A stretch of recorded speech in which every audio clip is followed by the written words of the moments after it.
Hi, guys. Welcome back to our post-show conversation with Amy Chilla. Oh my gosh. Okay, so saying goodbyes. One of the things, I also was thinking, what is the Irish goodbye? And I have heard it. And then Kurt, when you had Pep say it, like we have a cousin that always does the Irish goodbye. We're like, we know, keep an eye out because he's going to scoot without us knowing. And, I think it's a lot about, I know that when I've done it, I've thought, nobody really cares if I get out of here. Knowing that you make a difference in the room. Like I've heard you say that, like knowing we make a difference in the room. Yeah. There's a lot of grief tied up in that. Mm-hmm. There just is. Like I'm not important enough, or people are gonna say, or I'm gonna discover that by I'm gonna go around and say goodbye and see ya. Yeah, nod. Right. Okay, I don't want to discover what I already believe is true, so I'm just gonna leave. Yeah. And then Kurt, when you said knitting ourselves more closely together, and then the exercise of saying what we long for, what we value, the three things. Okay, this week in my confessional community, the lead went on what's it called? Maternity leave. On maternity leave. So we knew this was coming, and we have a plan for saying goodbye, and the richness that is in that, it's like it's such a gift. Now it's not. This is not a goodbye. She intends to come back, of course. Mm-hmm. We never know what can happen, but she intends to come back. So it's not goodbye forever.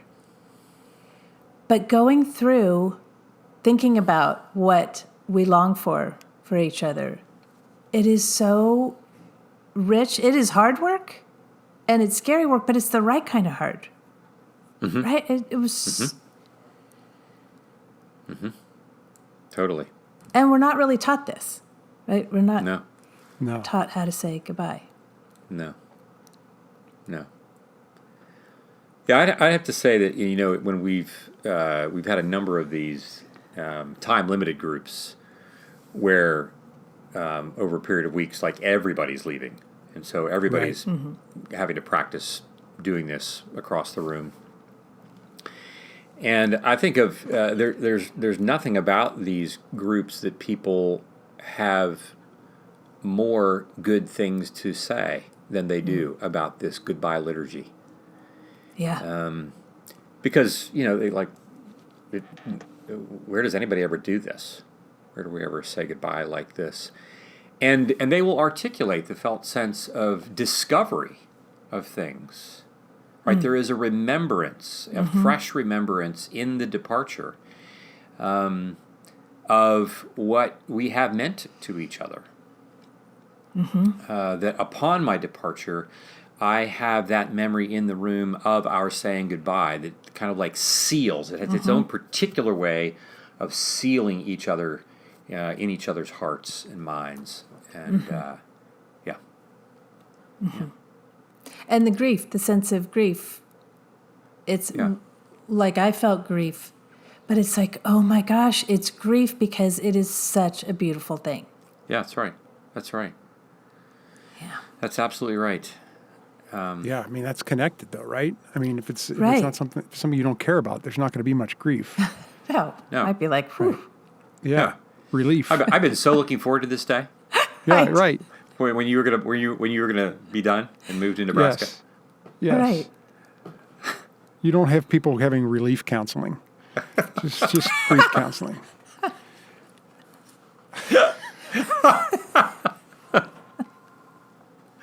Yeah. And I think we have we are currently in a season where one of the members of one of our ongoing groups is moving out of the area, and so they're in this process of saying goodbye. And this is a person who's just done a massive amount of work in a very short period of time, and the confessional community has been the laboratory where so much of that has been enabled and facilitated and supported. And part of that part of when they got to a point where they had to change jobs, and in finding a new job, the only job they could find was out of state. And the minute that was the case, one of their single largest griefs was like having to leave the group.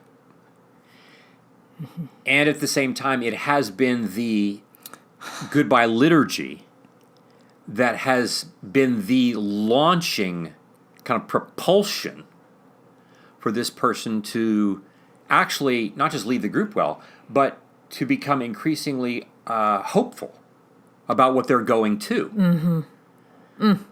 Which I think, we talked about this whole notion that hope is my anticipated future that is all grounded in the work that I'm doing right now around my grief in the context of a community who is loving me in that very space. And if that's the collection of events that I remember being loved in a hard space, that is the very thing that I call on to help me anticipate my future, which would only be that of hope. And it's been a beautiful thing to watch this person make that transition. In the ongoing groups, do you introduce this idea of the goodbye in the start of so that people are aware that if they leave, this is what's expected of them? We do. We name it, and at the same time, we name it to kind of know that we've named it, but nobody's really paying attention to it until the time comes. Yeah. And for most people, that time doesn't come for many, many, many months. And then, when the time comes for them to have to announce that they're leaving, you say, oh, so we have a thing that we do. Like, oh, that's right. What is it that we do? What is that thing? And we say, and here's what we're going to do. And you can see, you can watch the processing of people kind of coming to terms with like, oh my gosh, John is leaving, and now I'm going to have to actually say goodbye on purpose. Mm-hmm. And there's the part of me that would just there's the part of me that would just like John would just like, oh yeah, John left, like so that I won't have to like experience the grief. Mm-hmm.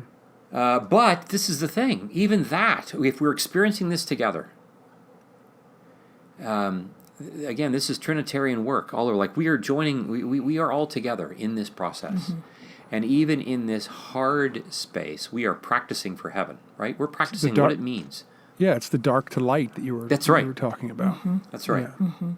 That's right. Well, and it's slow. Like for our group, it's a 6 weeks process. I mean, we don't say goodbye for 6 weeks, but you don't leave for 6 weeks, and that just slows it down. It does.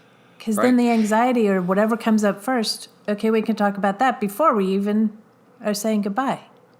Right. And that is a thing that people have to get used to as well, because people are like, 6 weeks? Like, I have announced it 6 weeks in advance. Like me, I just like to say goodbye and leave. Right. Yeah. But no, we're saying like, no, we're going to take 6 weeks because like you're really that big of a deal. That's huge. And the community is that big of a deal. Yeah. Mm-hmm. We are that big of a deal to each other. Mm-hmm. Yeah. That's huge, right? Yeah. I mean, it's just Yeah. So like, no wonder Jesus took the time that he took in saying goodbye in John's gospel, right? No wonder he took the time. And then you the resurrection, right? You get to like, why isn't the ascension just like at 6 o'clock in the afternoon on Easter? Right? Why doesn't we're up? Well, let's go. It's all no. There's a period of about 40 days. Right there we're gonna say goodbye, and now we're really saying goodbye, but we're saying goodbye very differently than we said 41 days ago.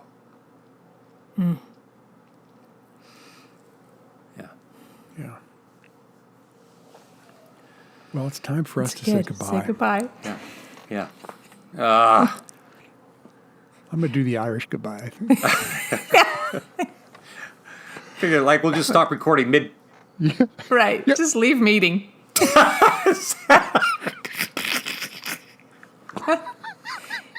do that scarily well. You do, dude. A lot of practice. I've got a lot of practice. I don't want to be in this Oh my meeting. gosh, it reminds me of Ice Age. Some of those, yeah. when they get Yeah. frozen. All right. Yeah. Yeah, literally. Okay. All right, guys. Thanks, you guys. Love you. Love you Till both. next time. Me too.